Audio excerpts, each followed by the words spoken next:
Okay, so this is the third module of the set of radiation fundamentals modules that we've been working on here. So today we're going to be looking at surface properties. Let's say radiative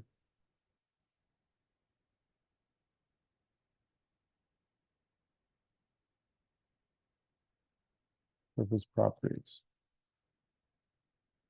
And we talked about last time was about black bodies.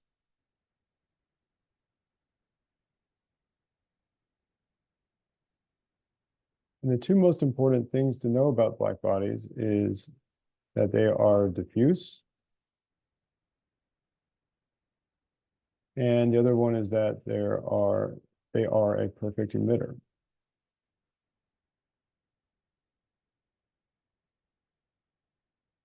So recall that by diffuse, what we're saying then is that if you look at the radiative intensity for a black body, which we can write like this, I sub lambda comma b, it depends only on the wavelength and the temperature. So this is independent of direction.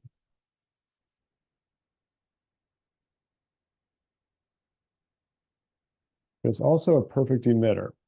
And what we mean by that is we have the maximum amount of intensity we can get.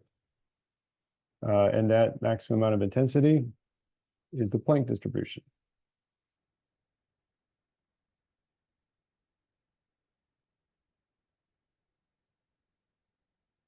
Okay, so we also talked that black bodies are idealizations, they're approximations. And what we do for ease of describing real surfaces is we base everything off of the black bodies. So today we're going to get into real surfaces. So here we go. So real surface properties.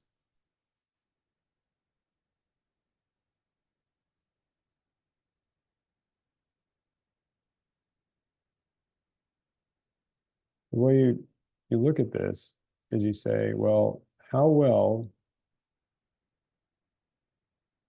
does a surface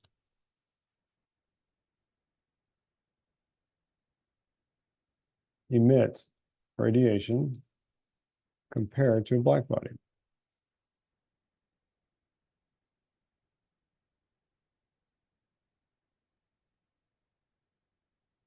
Well, the answer is you can define this as the emissivity, which has the symbol epsilon. All right, so let me just show you what we mean by that. Let's make a little chart. And on the chart, we have the wavelength, which is in microns. And here we'll say we have this I sub lambda E. And we'll make this just as a function of lambda. So what we're going to do here is we're going to talk about emissivity in terms of only being a function of lambda just for simplicity's sake. I mean, in reality, emissivity depends also on direction. But usually, at least when reviewing things at the undergraduate level, we assume that the surfaces are all diffuse, that they're independent of direction. So the emissivity itself is diffuse, independent of direction. And the reason why that we do this is because once you introduce directionality with emissivity, which is true, real surfaces do have a directionality with emissivity.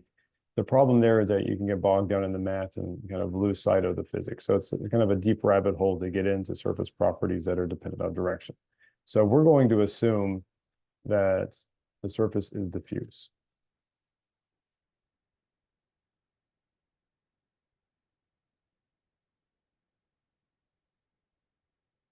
All right, so if this is the case here, then really there are two curves we could draw. The first one is for a black body. We have our Planck distribution like so.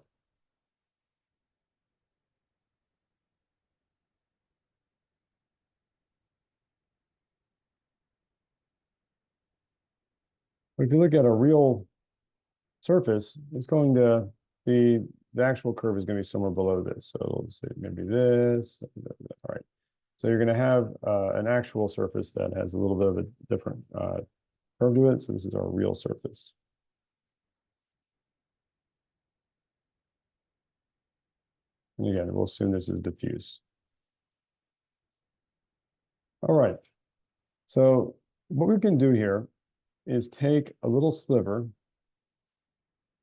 of this distribution. So say we take it right there. And this is at some wavelength lambda. And what we can say then is that we can define the emissivity at that lambda. So the spectral emissivity is equal to I sub lambda E evaluated at that lambda over the black body value at that same lambda. So in other words, you just simply take the ratio of the value here divided by the value there. And it's always going to be between 0 and 1, right? At best, if it's a black body, it'll be 1. But again, the black body being an approximation, in general, it should not necessarily reach 1, but it also should be somewhere greater than 0. So we'll put this in here. So we'll say in general, so 0 less than epsilon sub lambda less than 1, but in general. Sometimes for engineering calculations, we say that epsilon equals 1 because it's so close, and that's fine too. So, this is a little bit of a vague description. You may want to put a less than or equal to for here. It could potentially be less than or equal to 1. All right. Now we can take this definition for epsilon that we had right here, and we can apply the fact that for a diffuse surface, we can relate the emissive power to the intensity. And so it turns out, if you want to go back and review your older lectures or the earlier modules, you get the emissive power, the spectral emissive power here over the black body emissive power here. Just a factor of pi difference. And you can do this because it's diffuse. All right. So this right here, we're going to call the spectral emissivity.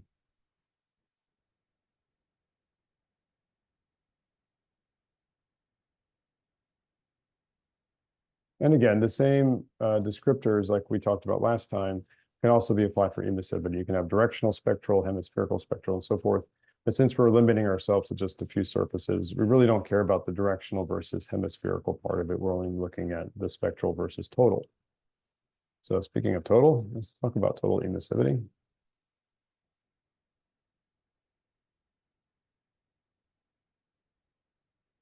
Which is just going to be epsilon by itself, and then you have E over E sub B. So again, E is our hemispherical, which I'll just say is H, total, which is T, emissive power.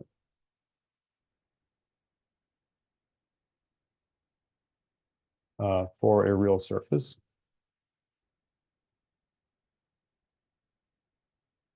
Whereas epsilon sub B is our hemispherical total emissive power for a black body, which equals sigma T to the 4th, which is that combination of terms that we know and love. All right. So let's look at how you can get from epsilon sub lambda, the spectral emissivity, to the total emissivity. And the answer should be pretty straightforward. It turns out you have to integrate. And if you do so, you integrate using the numerator and denominator of the fraction up above here over lambda. So let's do that here. So you say epsilon is equal to E over E sub B, which would be the integral is lambda going 0 to infinity. And since we know that E sub lambda of lambda, the lambda is how you get the total emissive power. The black body emissive power, well, we already know what that is. We could integrate, but we already know that E sub B is sigma T to the 4th. So let's go ahead and just move it in here. Sigma T to the 4th. Now, if you look at this ratio over here, E sub lambda is just equal to epsilon sub lambda times E sub lambda B. So we can stick that in. So lambda going from 0 to infinity, epsilon sub lambda times E sub lambda V lambda T. And again, we're going to integrate over d lambda. And all this is over sigma T to the fourth. Okay, so we have a general way of getting from spectral emissivity to total emissivity, but I'll show you an example that often what will show up on the qual is some case where you have a range where epsilon sub lambda is fairly constant. So we'll call this example 1 for today. And here we go. So say we have a range epsilon sub lambda versus lambda, and lambda we'll say is in microns. And say that the value epsilon sub lambda is equal to 0.1 for, say, a low wavelength range. Say we have a jumping point here, or a critical value here of 3 microns, and then at 3 microns, it jumps up the value of 0.8. And that goes out to infinity. And say the temperature for this surface is 1000 Kelvin. So knowing this, let's go ahead and find what epsilon is. All right. So the way we approach this is simply using this equation we have above.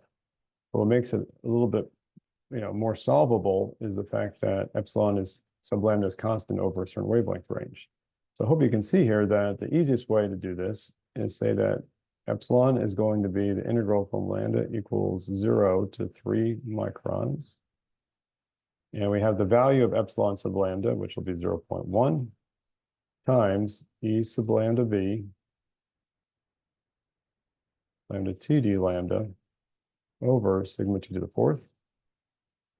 And we'll add to that the second part. And the second part then is lambda equals 3 microns to infinity. And the value there is 0.8 E sub lambda B lambda T D lambda over sigma T to the fourth.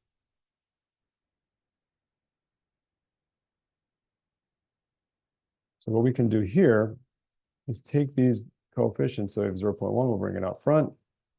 0.8, we'll bring it out front.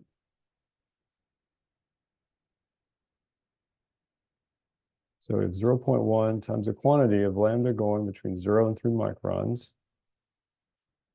of E sub lambda B, lambda T, the lambda over sigma T to the fourth.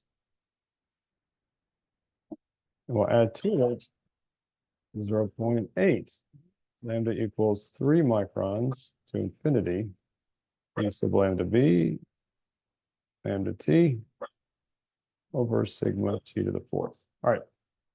So if you look at the second module we did last time, we showed how you can find these ratios here. So this right here is simply going to be the blackbody band fraction going from 0 to 3 microns at a temperature of 1000 Kelvin, because that's the temperature that this example problem is associated with. So we can simply look that up in that table that we had done. It's similar to what we'd done last time. In other words, we have a value of lambda T. So you have 3 microns to the 1000 Kelvin. So we have 3000 microns Kelvin will be our value that we look up from that table here. So this is the value of F from 3 microns out to infinity. Again, also at 1000 Kelvin, which we know from last time is going to be the integral F going from 0 to infinity and 1000 Kelvin minus the value of F from 0 to 3 microns, 1000 Kelvin. So what does that mean? Well, this value here, we're going from 0 to infinity, we encompass all of the possible values of the Planck distribution. So this right here, by definition, must be a value of 1. And then, of course, this value here, f of 0 to 3 microns 1,000 Kelvin, is the same thing that we have over here so let me do this. So this value here is the same thing as this value right here, right? Because it's the same term. Turns out if you look it up in the chart, this gives you a value of f of 0.273.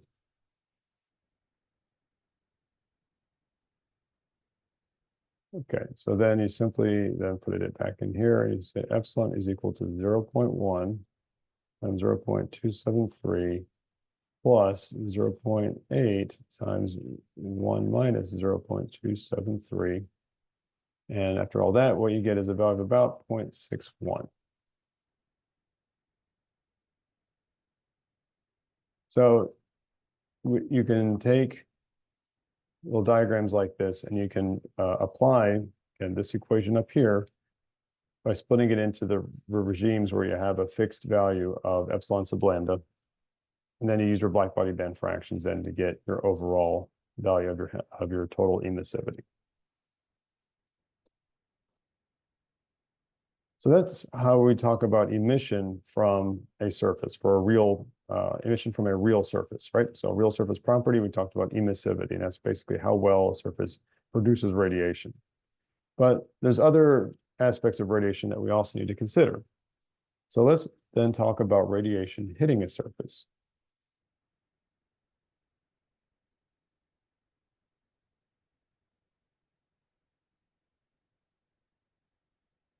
So that also comes, and turns out it plays an important role in doing analysis of radiation. So if radiation is coming from somewhere else and it's hitting your surface of interest, this is called irradiation.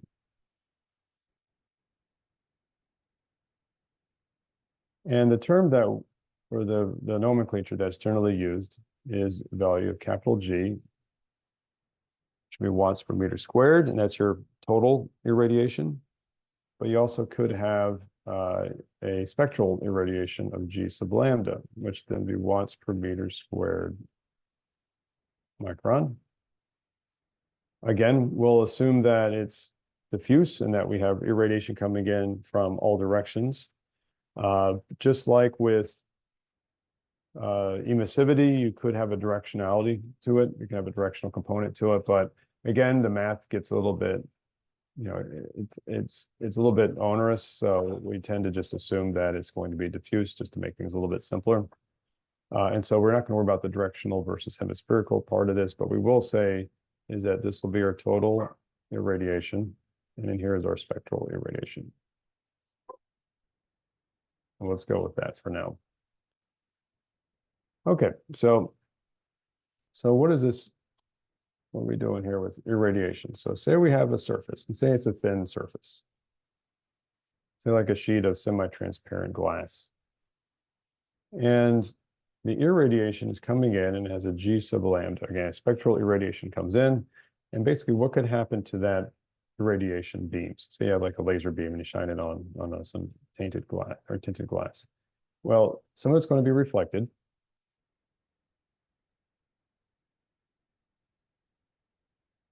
Some will be transmitted. You have a little bit of change in angle.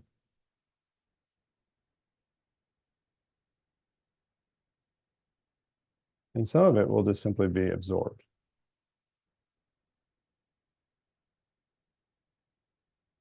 So let's quantify how those things are reflected, absorbed, and transmitted. So the reflected irradiation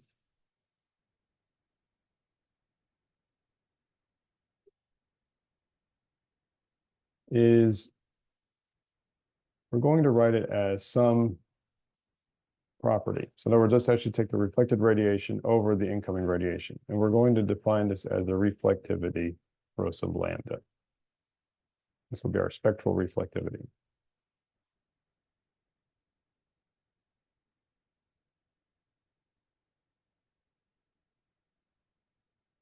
All right, similarly, we could say the amount transmitted over what comes in. So G sub lambda is going to be tau sub lambda. This is our spectral transmissivity.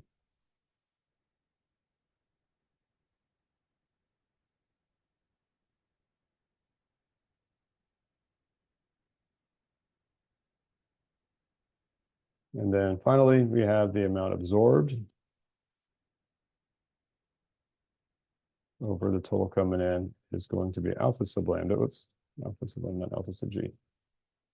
Alpha sub lambda, and this is our spectral absorptivity.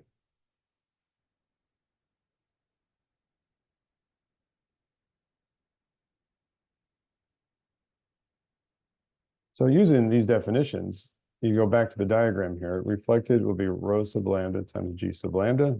Absorbed will be alpha sub lambda, g sub lambda, and then transmitted would be tau sub lambda, g sub lambda. And since you do an energy balance on here, you have g sub lambda coming in, and then what happens to that? Well, you have rho sub lambda, g sub lambda plus alpha sub lambda, g sub lambda plus tau sub lambda, g sub lambda. You could write it out as such here. So g sub lambda is equal to rho sub lambda g sub lambda plus tau sub lambda g sub lambda plus alpha sub lambda g sub lambda. You can divide the whole thing through by g sub lambda. And of course, what you get is that rho sub lambda plus tau sub lambda plus alpha sub lambda must equal 1. So in other words, all the radiation must be either absorbed, transmitted, or reflected.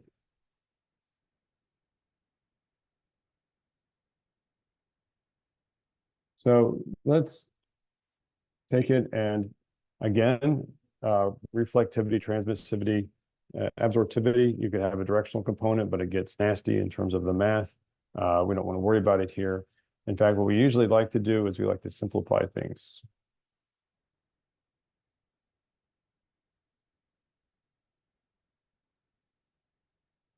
And we do it in two ways. One, of course, is that we assume it's diffuse, which is what we've been assuming all along this whole module. There's no big deal there. But then we have a second assumption. In fact, let's say this is assumption 1. Assumption 2 is we're going to say that the surface is gray. And what that means is that the properties are independent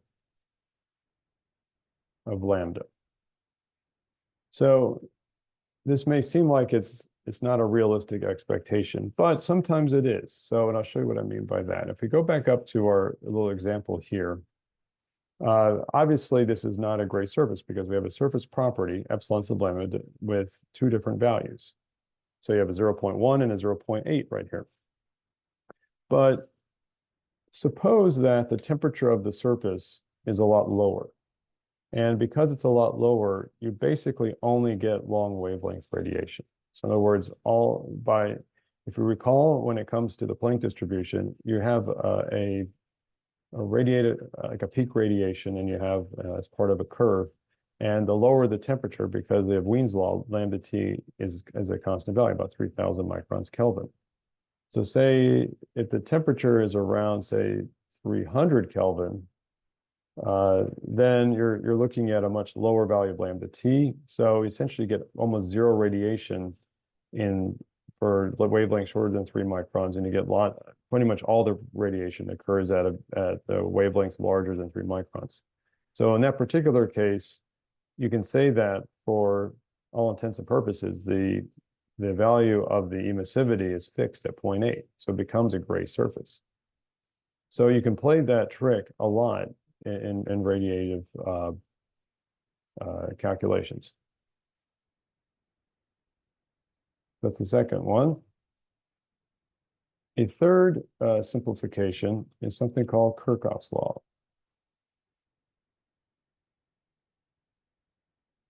In Kirchhoff's law, actually, I have it in my notes. Here's Kirchhoff's rule. I'm not sure if it's a bona fide law. We'll say Kirchhoff's rule is that in general, the directional spectral emissivity is going to be the same as the directional spectral absorptivity. But again, because we're assuming diffuse surfaces and isotropic radiation and all that, you get that the spectral emissivity is equal to the spectral absorptivity.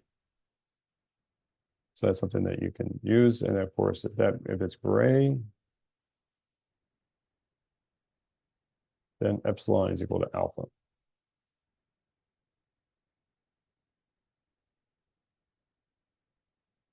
Okay, Then a fourth simplification is that if you have a gray surface, then our relation up here, where rho sub lambda plus tau sub lambda plus alpha sub lambda equaling 1, so in other words, the spectral values adding up to 1, can then also apply for the total values. So rho plus tau plus alpha equals 1.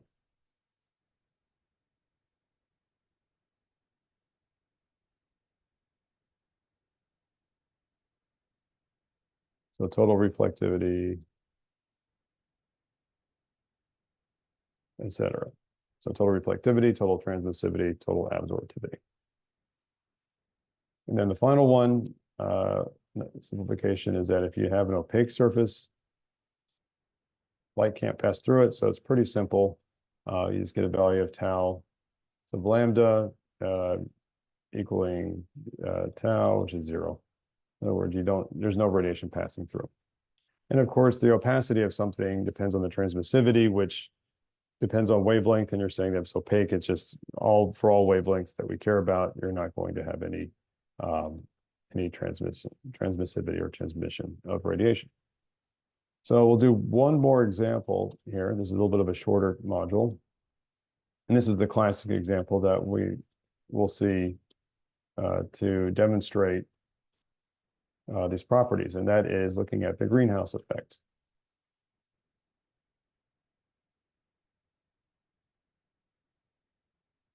And we're gonna simplify things, but the general idea here that applies to the greenhouse effect is the similar idea that applies to the greenhouse effect as related to our atmosphere. We're going to apply it in terms of an actual greenhouse instead of the atmosphere, but the same underlying principle still applies here. So here's the idea. You have a greenhouse, or you need just a window. And in the window, you're going to have the inside and the outside. So you have in and out. And in general, for your greenhouse or dwelling or whatever building you have, this will be the room, and the room is going to be at 300 Kelvin. And the outside, you have a sunbeam hitting it. So it comes from the sun, which is about 6,000 Kelvin. Again, radiation coming from the room and hitting the window from one side, and then you have radiation from the sun coming in from the other side. And for this particular example, which is not terribly off the mark, is that if you look at the transmissivity of this window, you have a range in the visible spectrum. Remember, visible is from 0.4 to 0.7 microns. So say 0.3 to 3 microns, where you have essentially 0 transmissivity before or anything for wavelength radiation below 0.3 microns, and you have essentially 0 transmissivity for wavelengths larger than 3 microns, and then you have a really large value in between. So this jumps up to about 0.9. Okay. So it turns out you can apply a very similar procedure as we did up here. All right. The only difference here is that instead of, if we use this equation here, we can replace the epsilon sub lambda with one of rho sub lambda, tau sub lambda, or alpha sub lambda. And then this E sub lambda B is going to be, represents the source of the radiation. So we have E sub lambda here. This is emitted radiation from the surface. This would be replaced with the G sub lambda, so the irradiation hitting a surface. And then we apply E sub lambda B as the temperature, or the black body, the Planck distribution associated with the temperature of this surface that's hitting your current surface. So in other words, if I write it out here, what we're saying here is that the total transmissivity really depends on the temperature of the source of radiation. So we'll put a T in there. And this is equal to the integral from lambda going from 0 to infinity, tau sub lambda as a function of lambda times G sub lambda. And G sub lambda, though, depends on lambda and the temperature T.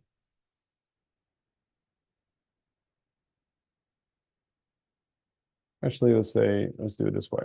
Actually, that's not correct. We have, it's going to be G sub lambda as a value of lambda over G sub lambda B lambda T. So what is G sub lambda B? Well, this is the irradiation you receive from a surface that emits like a black body. So this G sub lambda B here, be E sub lambda B lambda T. And then this G sub lambda here would be tau sub lambda times E sub lambda B lambda T. And it's important to note here again that the temperature is the temperature associated with the source of the radiation.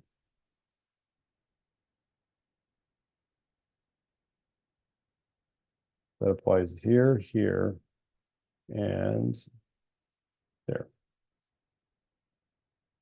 All right. So the same procedure is applied as we did for the emissivity. It's going to be the integral of lambda equaling 0 to infinity, tau sub lambda, it's a function of lambda, E sub lambda B,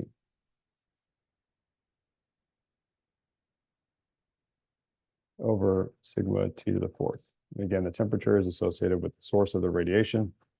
So in our case here, notice we have two sides of the window. You have radiation coming in from the room, source of temperature of that radiation is at 300 Kelvin. For the sun, source of that radiation is at 6,000 Kelvin. So, and the only thing that matters here is 0 below 0.3 microns and 0 greater than 3 microns. So we really care about the part in between. So we can write this then using that same procedure as we had before. This is going to equal 0.9 times the fraction going from 0.3 microns to 3 microns at the temperature T. So let's look at it from the standpoint of the room,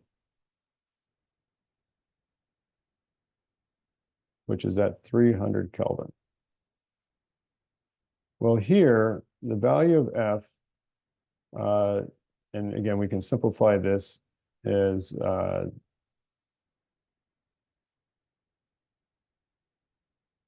we'll say this is going to be 0.9 times F from 0 to 3 microns at 300 Kelvin minus F from 0 to 0.3 microns at 300 Kelvin. The factor here we care about is going to be 3 microns times 300 Kelvin is 900 microns Kelvin. And the factor here is only going to be 90 microns Kelvin. And if you do this, you look up these two values in the table, you're basically going to get about 0%. So basically none of that light is going to be transmitted through that comes from the room. And the reason is because almost all of that light is greater than 3 microns. So essentially the surface acts like a gray surface with a fixed total transmissivity of 0. Okay, and then there's the solar radiation.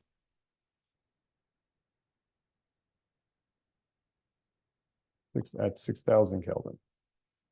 So 0.9, F 0 to 3 microns at 6,000 Kelvin minus F is 0 to 0.3 microns at 6,000 Kelvin. And again, we have our lambda T values here. So this ends up getting you 18,000 microns Kelvin. And this right here is 1,800 microns Kelvin.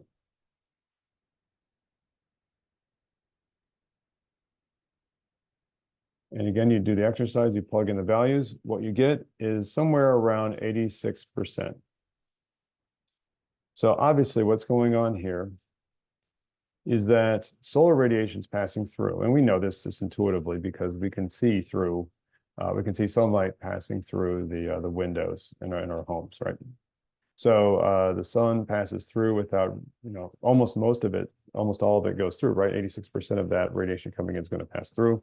Whereas from the room, all of it's either going to be absorbed or reflected. None of it passes through. So as a result, you have an imbalance of radiation. You have a lot more radiation coming in than going out. That's why the room warms up, because of this sunlight passing through. And again, if you want to extend it to the greenhouse effect from the atmospheric scale, same idea applies. The idea is that the radiation coming from the sun warms the earth, because there's that imbalance. More radiation from the sun's coming in, and then little radiation is coming from the earth and leaving because of just the window of transmissivity in the atmosphere.